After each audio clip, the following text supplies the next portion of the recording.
Hello everyone and welcome to another video. This time we're going to be looking at one of the Butlins camps, which is the Butlins camp in Skegness.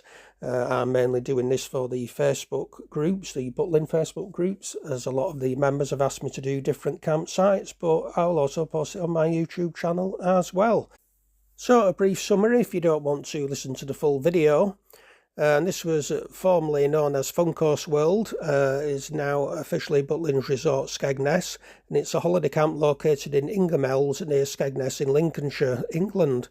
Billy Butlin conceived of its creation based on his experience at a summer camp in his youth and by observation of the actions of other holiday accommodation providers, both in seaside resort lodging houses and in earlier smaller holiday camps. Construction of the camp began in 1935 and it was opened in 1936, when it quickly proved to be a success with a need for expansion. The camp included dining and recreation facilities such as dance halls and sports fields.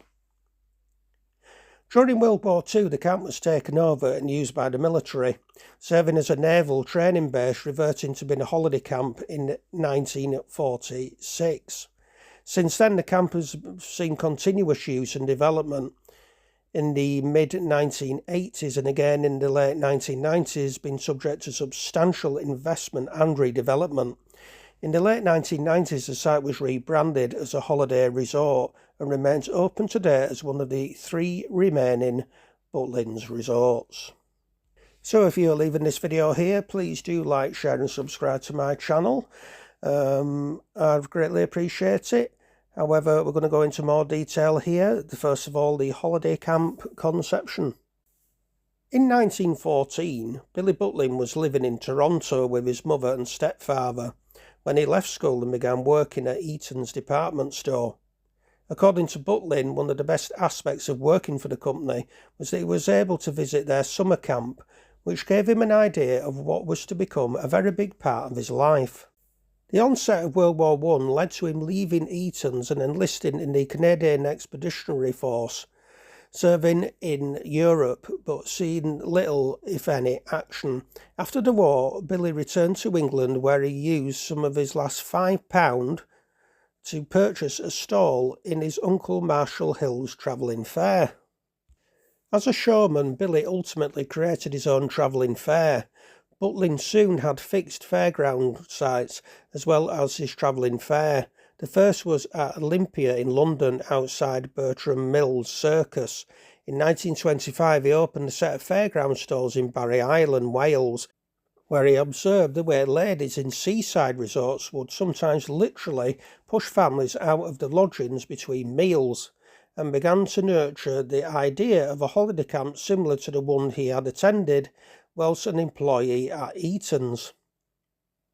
In 1927, Butlin purchased a piece of land from the Earl of Scarborough by the seaside town of Skegness, where he set up an amusement park with hoopla stalls, a tower slide, a haunted house ride, and in 1928, a miniature railway and dodgem cars. These were the first bumper cars in Britain, as Butlin had an exclusive licence to import them.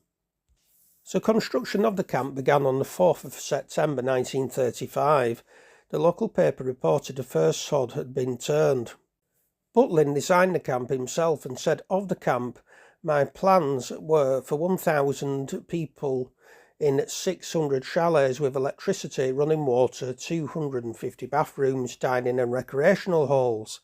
Also a theatre, a gymnasium, a rhododendron-bordered swimming pool with cascades at both ends, and a boating lake." However, Butlin hired the architect Harold Ridley Hooper to draw up the formal plans for the camp buildings. In the camp's landscape grounds there were to be tennis courts, bowling and putting greens and cricket pitches. The total cost of the project was £100,000. And despite having suffered a financial shortfall during the construction, the camp opened on schedule in 1936. One of the original 1936 chalet accommodation units is still present and is now a Grade 2 listed building, recognising its historical significance. He opened this camp on the 11th of April 1936. It was officially opened by Amy Johnson from Hull, who had been the first woman to fly solo from England to Australia. An advertisement costing £500 was placed in the Daily Express, announcing the opening of the camp and inviting the public to book for a week's holiday. The advertisement offered holidays with 3 meals a day and free entertainment, with a week's full board, at a cost of between £1.75 and £3, according to the time of year. Obviously it was in shillings then, but I'm converting it into pounds and pence. The advert proved successful, and over the first summer season the capacity of the camp had to be increased from 500 to 2,000 to cope with the demand. When the camp was open, Butlin realised that his guests were not engaging with activities in the way he had envisaged, as most kept themselves to themselves and looked bored. He asked Norman Bradford, who was engaged as an engineer constructing the camp, to take on the duty of entertaining the guests, which he did with a series of icebreakers and jokes. By the end of the night, the camp was buzzing. From that point on, entertainment was the most significant element of Butlins, and Bradford became the first of Butlins redcoats. That night, Butlin decided that for his camp to work he would require an army of people to carry out the same job as Bradford, and the role of the redcoat was created. In 1938, Butlin gained a contract to supply amusements to the Empire exhibition in Glasgow. After the exhibition was complete, Billy returned with some of his infrastructure. His Clacton camp and Skegness amusement park each received miniature railways, while Skegness received a building in the shape of the Butlin Theatre, which was later renamed the Gaiety. Butlin continued to increase the capacity of the camp until the 3rd of September 1939, when the Second World War was declared. The next morning the campers were sent home, and the site was taken over by the Royal Navy for use as a training facility. And that's where I'll end it for this video. I will produce another part 2, which will go into the history of the camp from after World War II to the present day. So until part 2, I do hope you've enjoyed part 1. And yeah, take care of yourselves. Like, share and subscribe to my channel should you wish. It's totally free. And goodbye for now.